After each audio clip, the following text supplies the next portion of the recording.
Hey guys, welcome back to Matt Made It. Thanks for stopping by. I'm currently working on an in-grain cutting board that I'm going to be donating to a fundraiser, and I thought this would be a good opportunity to take a look at the jig I use for cutting juice grooves into my cutting boards. This is the jig I use, and if you've spent any time on YouTube watching woodworking videos, I'm sure you've seen jigs just like this. But there's a few very important points about building and using these jigs that aren't covered in a lot of those videos. So I'm going to go over this jig today, all my measurements, exactly how I built it, and I'll include some tips that make setting up this jig easier and using it more accurate. Because if you're not careful when using this, you can ruin all the hard work you put into your project, and nobody wants that. First, let me quickly go over the 8 pieces you will need to build this jig. As you can see, I have 2 identical short sides and 2 identical long sides, and you do a short and a long because most cutting boards are rectangular. So these pieces with the slots in them are what I call the fence, and the fence on my long pieces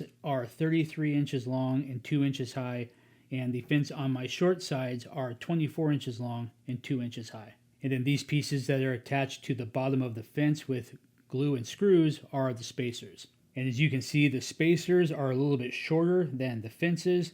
In my case here, they are 1 1/8 inches shorter. I started the slots in the fence pieces 1 inch from the edge that's going to be flush with my spacer. Then on the long pieces, I stopped the slot 10 inches from the end, and on the short pieces, I stopped the slot 8 inches from the end. The slots are centered top to bottom in the fence, and then in the end of each fence piece that runs along of the spacer, I have a 1/4 20 threaded insert. Now if you build your jig to those dimensions I just gave you, you'll be able to cut juice grooves into boards sized all the way from 29 by 20 down to 8 by 6. I don't know why anyone would need an 8 by 6 cutting board with a juice groove in it, but you could do it if you want. The point is it gives you lots of capacity and you could mill juice grooves into very large or very small boards.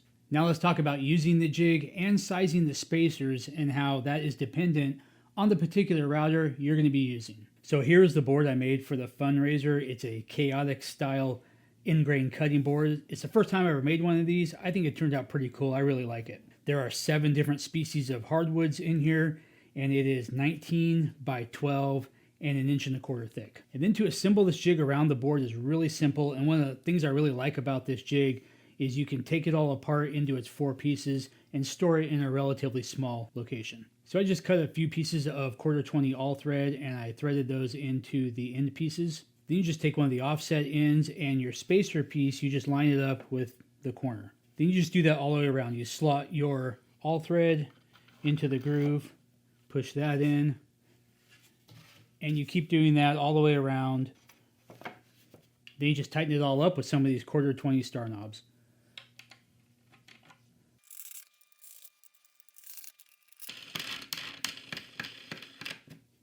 Once you have it like this, before you do your final tightening, you just want to make sure all of your jig pieces are tight against the board. If one of your fences is at a weird angle, say like that, you're going to carve an angled juice groove into your board, and obviously you don't want that.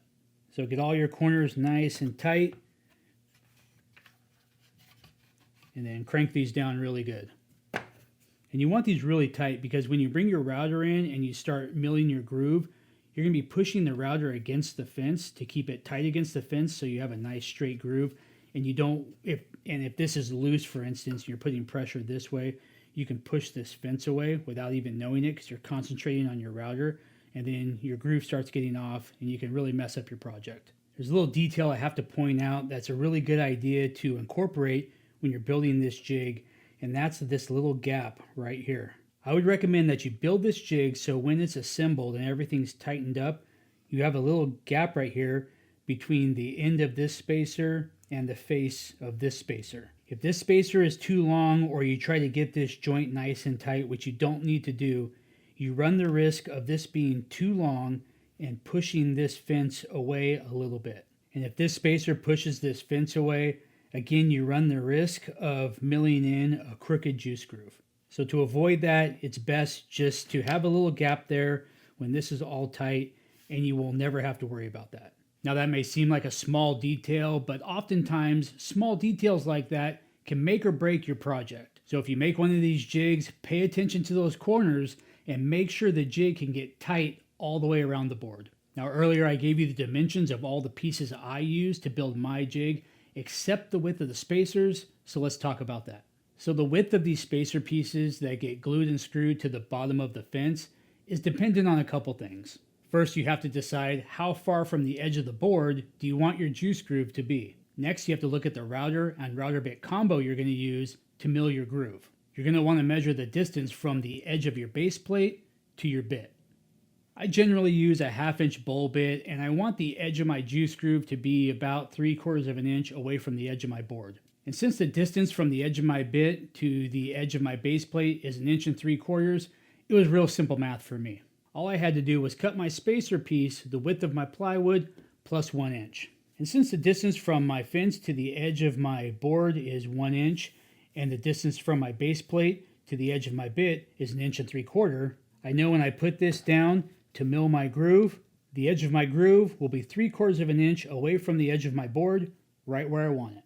Now on very large boards, I will sometimes do a 5/8 inch juice groove, and that will push the edge of the juice groove out towards the edge of the cutting board by a 1/16 of an inch, but yeah, it's 1/16 of an inch. It's not that big a deal. I think it's best to build this jig for what you do the majority of the time, and if you need to adjust it for a specific project, you can do that with spacers. Let's say you're making a board that's a little smaller than this one, and you want to push that juice groove out towards the edge a little bit to maximize the usable space on the board.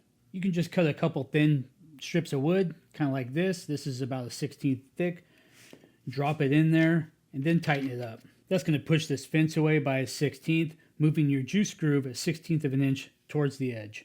Just keep in mind, you don't want to get too close to the edge. If the distance from the edge of your board to where your juice groove starts is really small, you run the risk of that thin wall chipping out and damaging your board. Once everything is set up how you want it, there's nothing left to do except mill the groove. And I like to do this in 3 or 4 passes depending on how deep I want to go, because this hardwood end grain can be really tough. There's one more thing you need to pay attention to and check before you start doing this, and if you don't, it can destroy your whole project, so let's talk about it. Now, of course, you have these slots in the fences, and you need them there. That's what makes this jig adjustable and usable, but if you don't pay attention to them, they can cause heartbreak.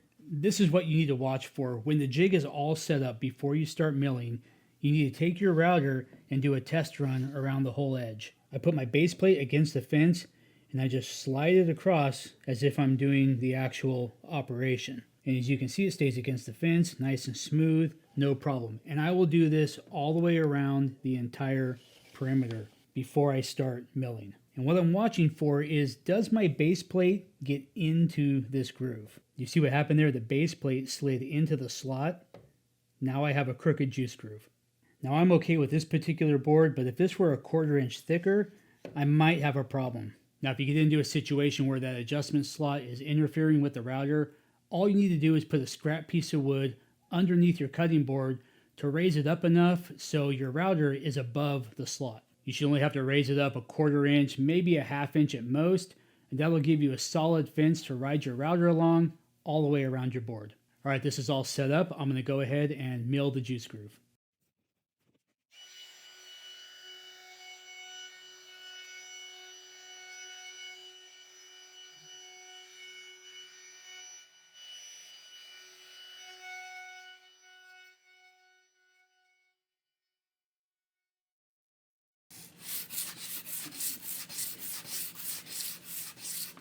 Then when you're done, there's always hand sanding to do inside the groove.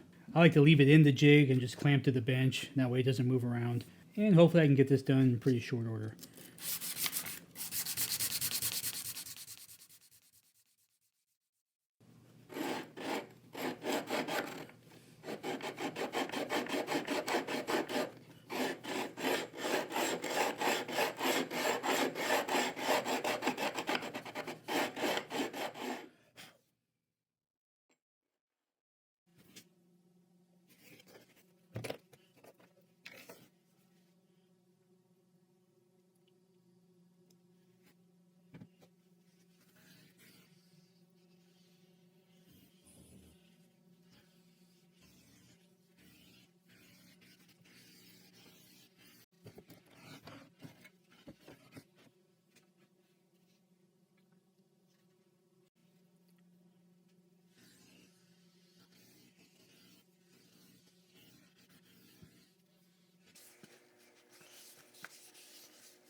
So I'll just let this soak for a few hours, rubbing it down every now and then, and just let the board absorb as much of that oil as it wants to. When it's done, I wipe off all the excess, then I buff on a nice coat of a beeswax mineral oil mixture that I make myself. So the cutting board is all oiled and waxed. It's looking really good, but most importantly, it has a perfect juice groove. I'm going to hand this over to a buddy of mine who's involved in that fundraiser auction, and fingers crossed it does well and raises some cash for a good cause. If you have any comments or questions about this board or the jig, post them down below and let's talk about it. If you enjoyed the video, please give it a thumbs up, share it with your friends, and subscribe to the channel so you get notified when more videos like this come out. Thanks for watching, everybody, and I will see you next time.